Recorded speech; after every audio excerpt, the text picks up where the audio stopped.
Hello students, welcome to my channel. आज का हमारा टॉपिक है एक्सेल के टेक्स्ट फंक्शंस। ये बहुत इंपॉर्टेंट फंक्शंस हैं। ये देखिए, सबसे पहला फंक्शन है लेफ्ट फंक्शन। लेफ्ट फंक्शन देखिए कैसे काम करता है। वही same bracket open inverted comma में मैंने लिखा कंप्यूटर, इन्वर्टेड कॉमा क्लोज कर दिया, कॉमा 4 और ब्रैकेट क्लोज कर दिया। ये टेक्स्ट हो गया और इस 4 का मतलब है मुझे लेफ्ट के 4 कैरेक्टर्स चाहिए। जो लेफ्ट फंक्शन है वो क्या करता है, लेफ्ट के कैरेक्टर्स का आउटपुट देता है। तो मैंने यहाँ 4 लिख दिया। अगर हम यहाँ कुछ भी नहीं लिखेंगे, तो ये सी आउटपुट आएगा। इसका पहला कैरेक्टर कर देगा लेफ्ट का प्रिंट, ठीक है। और अगर हमने यहाँ पर दे दिया आर्ग्यूमेंट, तो मैंने 4 लिख दिया, तो ये COMP प्रिंट करेगा। इसी तरीके से राइट करता है, राइट साइड के टेक्स्ट को प्रिंट करेगा और कुछ नहीं लिखेंगे तो इसका R प्रिंट कर देगा। लेंथ क्या करता है, लेंथ को करता है काउंट 1 2 3 4 5 6 7 8, तो ये इसका आंसर 8 आ गया है।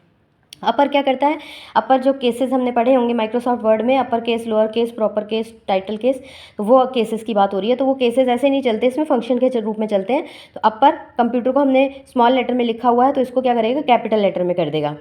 फिर है आपका लोअर। लोअर क्या करेगा, अगर कैपिटल में लिखा हुआ है तो उसको स्मॉल में कर देगा।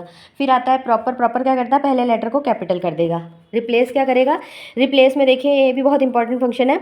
जैसे मैंने यहाँ लिखा कंप्यूटर 1 3 और लैब, इसको भी मैंने इन्वर्टेड कोड में बंद कर दिया, इसको भी, जो मैंने टेक्स्ट पहले लिखा हुआ है और जिससे मैंने चेंज करवाना है। इस 1 का मतलब है 1 से लेकर के 3 तक, इस 1 का मतलब है 1 से लेकर 3 तक।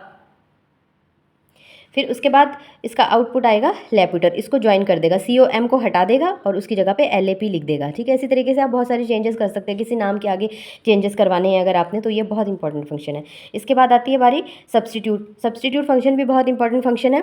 जैसे लिखा I like tea, ये स्टेटमेंट है। मैं आपको कॉपी में इसलिए लिख के दिखा रही हूँ क्योंकि हम यहाँ पर टेक्स्ट लिखा हुआ नहीं है और कंप्यूटर में आपको लिखा हुआ मिल जाएगा, तो हम सेल के एड्रेसेस डालते हैं वहाँ पर, ठीक है। तो आगे मैंने लिखा टी, तो टी जो है पहले वर्ड दे रखा है, मुझे इसको चेंज करवाना है और जिससे चेंज करवाना है वो है कॉफ़ी। मतलब जो पहले टी लिखा उसको सर्च करेगा, सर्च करने के बाद सब्सटीट्यूट जो है इसको चेंज कर देगा इसके साथ, कॉफ़ी के साथ, तो आंसर आ जाएगा I like कॉफ़ी।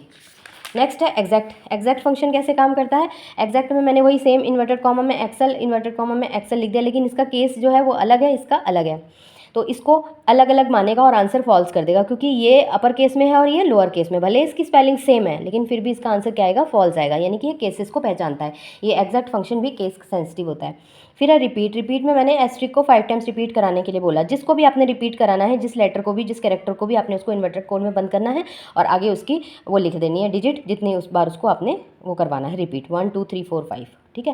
कार यानी कि कैरेक्टर का जो है वो फंक्शन 65 को उसके आस की वैल्यू दे देगा। मैंने यहाँ पर 65 लिखा, आउटपुट क्या आएगा, इसकी आस की वैल्यू आ जाएगी। कोड, कोड में मैंने उसका लिखा, ये लिखा, फिर इसकी आस की वैल्यू को रिप्रेजेंट कर देगा, ठीक है। फिर आता है फाइंड फंक्शन। फाइंड फंक्शन में क्या करेगा, इसमें से वर्ड को फाइंड करना होता है। तो फाइंड में मैंने लिख दिया M और कंप्यूटर में मैंने कहा M को फाइंड करो, तो उसने 3 दे दिया, यानी कि तीसरे नंबर पर है वो, ठीक है। यहाँ पर आप उसमें कंप्यूटर में जब हम काम करेंगे तो सेल का एड्रेस भी लगा सकते हैं। कुछ जगह पर तो हमें डिजिट लिखनी ही पड़ेगी कि हमें किस चीज़ से किस चीज़ को चेंज करवाना है। अगर पहले से एंट्री हो रखी है तो वहाँ पर हम सेल का एड्रेस यूज़ करते हैं। फिर है कॉन्कैटिनेट। कॉन्कैटिनेट क्या करता है, दो उसको वर्ड्स को जो ज्वाइन कर देता है, तो इसका आउटपुट आएगा सॉफ्ट टेक्स्ट। ये अलग अलग जगहों पर भी लिखे हुए हैं, अलग अलग सेल्स में भी लिखे हुए हैं, तो इसको एक सेल में कर देगा इस तरीके से। यहाँ सेल के एड्रेसेस डल जाएंगे। फिर है ट्रिम फंक्शन। ट्रिम फंक्शन भी बहुत इंपॉर्टेंट फंक्शन है। जैसे कभी डाटा कॉपी करते समय स्पेसेस बन जाती हैं अलग अलग जगहों पर, तो उसको ज्वाइन करने के लिए या उसको कवर करने के लिए ये बहुत काम आता है। तो जैसे मैंने लिखा डाटा सॉफ्टवेयर कंप्यूटर्स के बीच में, देखिए कितने स्पेस है इसको कवर करने के लिए। ट्रिम फंक्शन और A1 मैंने यहाँ लिख दिया कि ये हमने इस तरीके से लिखा हुआ, ये इस सेल में कॉपी हुआ लेकिन थोड़ी दूर दूर कॉपी हो गया। तो ट्रिम फंक्शन क्या करेगा, उसके बीच की स्पेस को मिटा देगा। उम्मीद करती हूँ आपको सब समझ में आ रहा होगा। अगर कोई चीज़ समझ में ना आए तो कॉमेंट बॉक्स में लिखिएगा। Thank you so much.